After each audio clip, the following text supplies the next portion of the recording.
Hello everyone and welcome back. My name is Colleen and I'm glad that you've made your way back here today.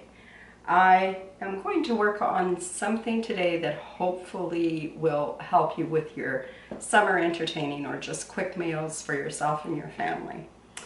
Last year about this time I shared with you the recipe for canned coleslaw, which I've had really good reviews about. And so I thought I would share with you this recipe that recently came to my attention. And I hope that you'll follow along as we go through the steps to make pickled Brussels sprouts. So hang on, I'll be back right after this.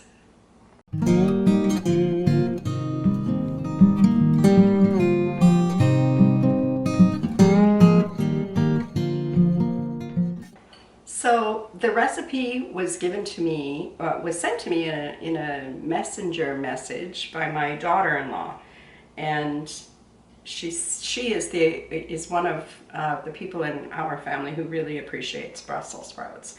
And so she said, "Wow, look at this looks really good." So I had a look at the recipe and I thought, oh yeah, that does look good. There are not a lot of ways that we can fix Brussels sprouts, so I'd be interested in trying something new. So I went online and I started looking for recipes, and there are quite a number of them. So I thought, well, I'll use a little bit of this one and a little bit of that one and I'll make this up.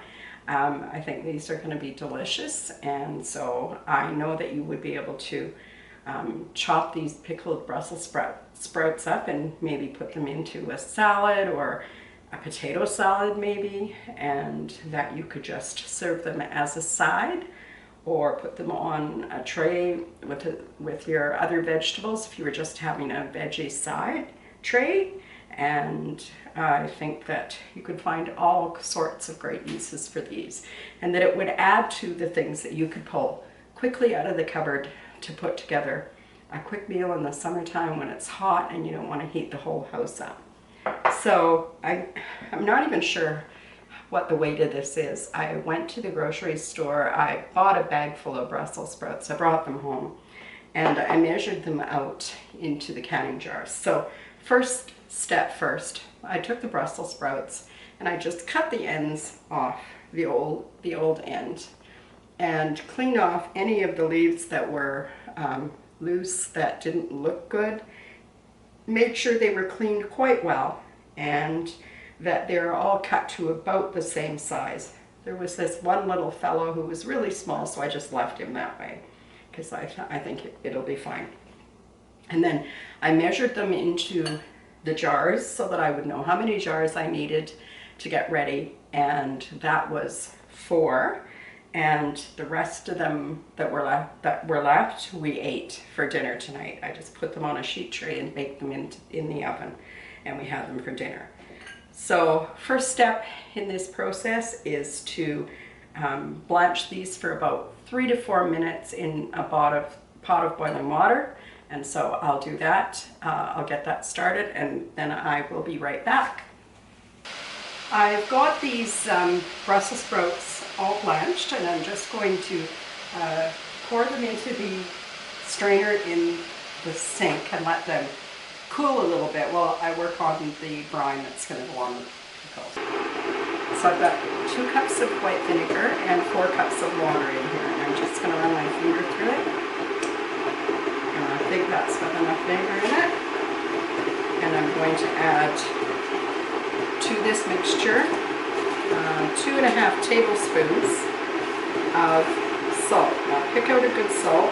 I've got a Mediterranean sea salt, but you could use pickling salt or maybe Himalayan pink salt. You just want to make sure as you do this that the only ingredient on the box is salt, because some of the salts, particularly table salt, have anti-clumping agents in them too, and that'll make your brine cloudy, which is, you know, for some things it doesn't matter if it's cloudy, but I think this is going to look pretty in the jar, so we want to make sure that we are doing everything we can to keep the colors to be true. In this case, we want our brine to be clear. So now I'm going to put this brine onto the stove and turn it on to high and get this Mediterranean sea salt dissolved.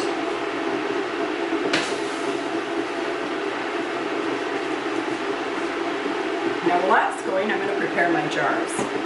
So I've got my 4 jars here, and into each jar I'm going to add a clove of garlic, and these are pretty generous big cloves. And I'm going to add a bunch of dill, and I just bought the little dill packs from the grocery store because here in Canada we definitely do not have access to fresh dill at this time of the year. In fact, in the mountains around us today and tomorrow it's still snowing. So we definitely have to be purchasing things like this from the grocery store. And into each jar I'm going to put a goodly amount. In fact, I'm going to use up what's left that we didn't use for dinner tonight. And just divide it between the jars. Not waste a thing. And then I'm going to just take a lemon and I'm going to cut it into wedges. I've got 4 jars. I'm just going to make really good sized wedges and put the whole wedge in the jar. Based on all the things I'm putting in the jar, maybe I had enough for an extra jar, but at this point this is what we're prepared for. So in it goes. So I'll just check on the brine and then we'll be ready to move on.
So I think I've got everything gathered up here.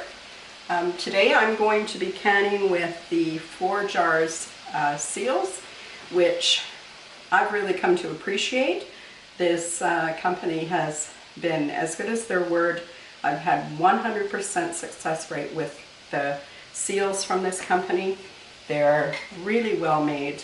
They can definitely stand up to the tests that I've put them through, using them in both water bath canning applications as well as pressure canning, and I recommend these lids in this company.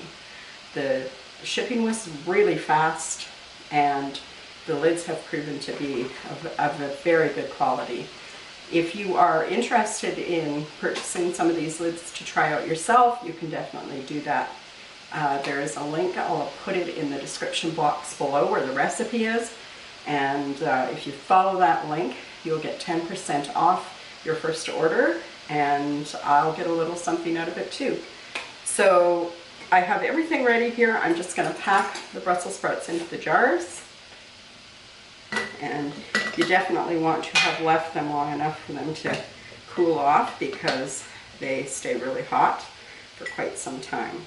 Now, you're going to want to leave about 1 inch headspace in these jars, even though we're going to fill them to about the 1/2 inch. Even though we're going to fill them to about the 1/2 inch mark, we are, with the brine, we need to make sure that we're getting, you know, as much as we can into the jar. And you can pack them in there pretty good. Let me just make sure that I'm getting everything in here that I could, without compromising what I'm doing here. The last thing we want to do is create a product that fails, or especially if it's through a fault of our own processes.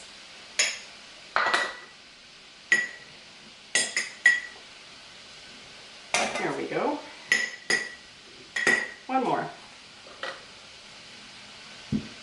So I hope that you guys are having decent springs wherever it is in the world that you live. We are just seeing the first tulips come out where we live. And as I was saying, the snow is not yet finished falling around here. I mean, right where we live in the valley, where it's not snowing, but in the high mountain passes around us, it's still snowing. There's, in fact, a snow warning out for the mountain passes for the roads tonight. So I'm just going to fill these jars with the brine, and you want to make sure, because this is such a chunky product, you want to make sure that you're debubbling the jars. And I'm just using a chopstick that I got with a to-go order, and get down in there and free up any air bubbles that might be trapped inside there. And that left me some more room, and I'm going to fill to the 1/2 inch mark. And then I'm going to wipe this rim. Make sure there's no food particles between the lid, the seal, and the ring. Now I'm following the Forjars instructions. I'm washing all the lids beforehand with warm soapy water and then just setting them aside. And just finger tight. It might have been a little tight. In fact, I might back it off a little bit and start it out. There we go. And second jar. It's so nice to fill up our pantries with some things at this time of the year that'll make our lives easier over the summertime, because summers can get so busy and we don't want to necessarily be canning up a storm, although our new electric canners do make that a lot easier to do. It's still hot work for sure. So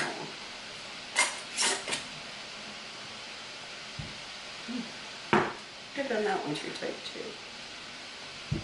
You can tell you've been away from it for a while and you're struggling with your attention on your rings. And we'll repeat this process, and then I'm going to put these jars. You can probably hear the canner in the background. The stove is heating up. The water is just at a high simmer, and these are going to be water bathed in the canner for a total of 10 minutes on a high boil. And then I will put them out of the counter onto a towel onto the counter where they won't be disturbed for the next 24 hours. And then take the rings off and mark the jars clearly with what the contents are, although you can certainly see what these are. They turned out quite pretty to look at. And make sure that the contents are marked on the jar, and then put them away in your pantry or your cupboard, wherever you're going to keep them. Now, that's a pretty jar right there. So anyway, folks, I hope that you find this video entertaining, if not useful, and that you'll give this a try yourself, because you can certainly get through the processes with very little effort. And this would be a particularly good recipe to try if you were a first-time canner and you were trying to pickle something. So I hope that you folks all stay well until I see you again, and I will talk to you soon. Bye-bye.